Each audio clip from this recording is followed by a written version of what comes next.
On this episode of China Uncensored, there's nothing comic about this. Hi, welcome to China Uncensored. I'm your host, Chris Chappell. You know, my mama always said you should never talk about religion or politics over the dinner table.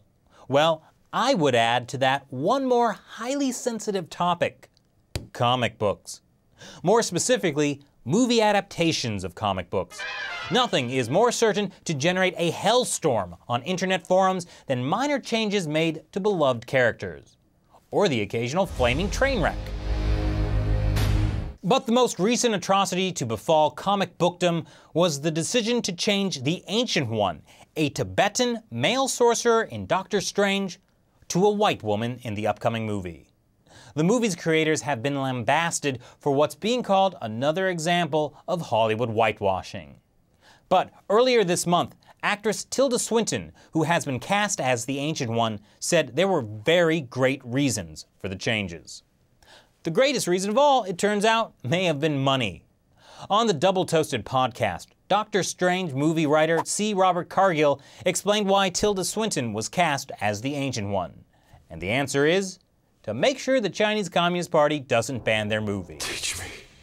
Well, I mean, the thing with the Ancient One is, it is Marvel's Kobayashi Maru.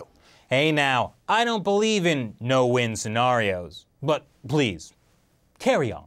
He originates from Tibet, so if you acknowledge that Tibet is a place and that he's Tibetan, you risk the Chinese government going, hey, you know, one of the biggest film watching countries in the world, we're not going to show your movie because you decided to get political. Okay, I'm pretty sure the CCP is not arguing that Tibet doesn't exist.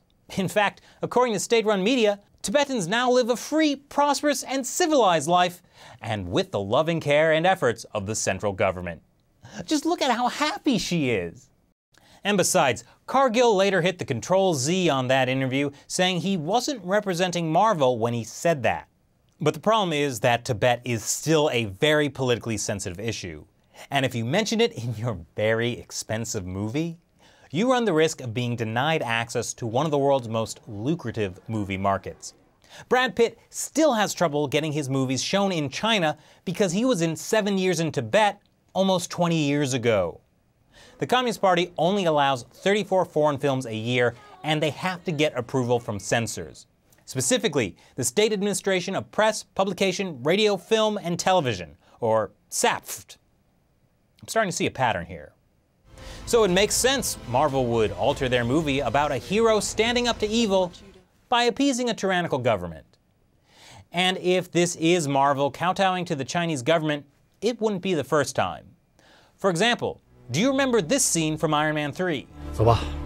No, of course you don't. It was only in the Chinese version.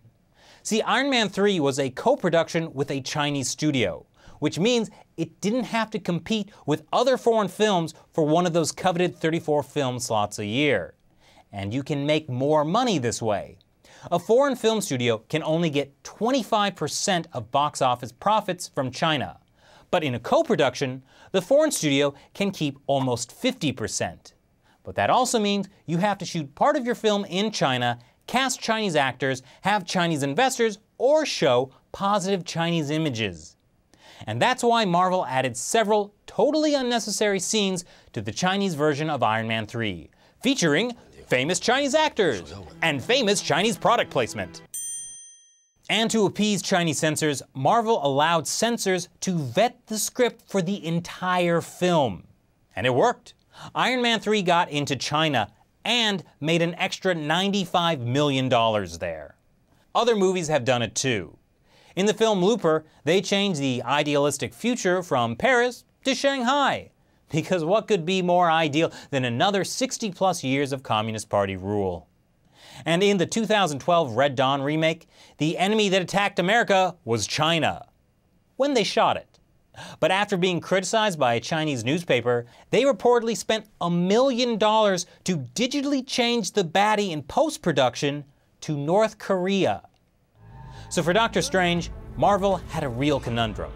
And they solved it by casting the spiritual teacher as a white woman, who's Celtic, a group known for their love of Asian temples and martial arts.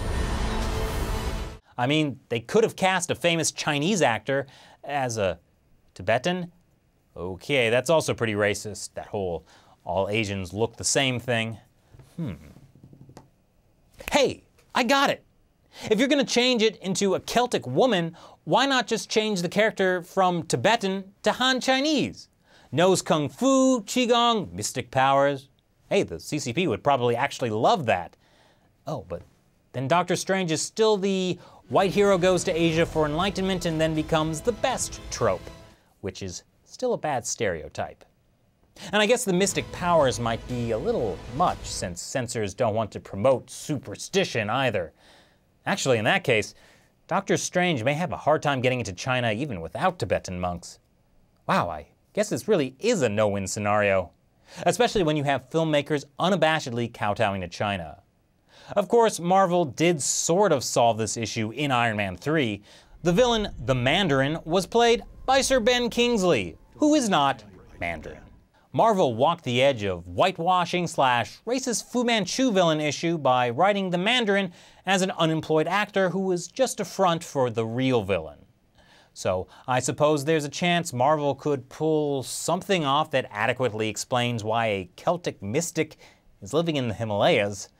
So what do you think about Marvel's decision to change the Ancient One from a Tibetan dude to a Celtic woman? Leave your comments below. Once again, I'm Chris Chappell. See you next time. Okay, so what do you need? Suits. Lots of suits.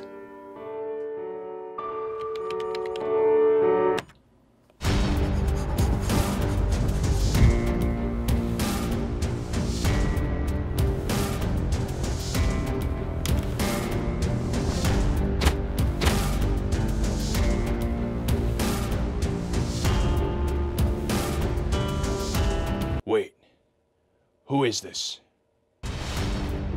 Mania, official clothing sponsor of China Uncensored. ManiaSuit.com.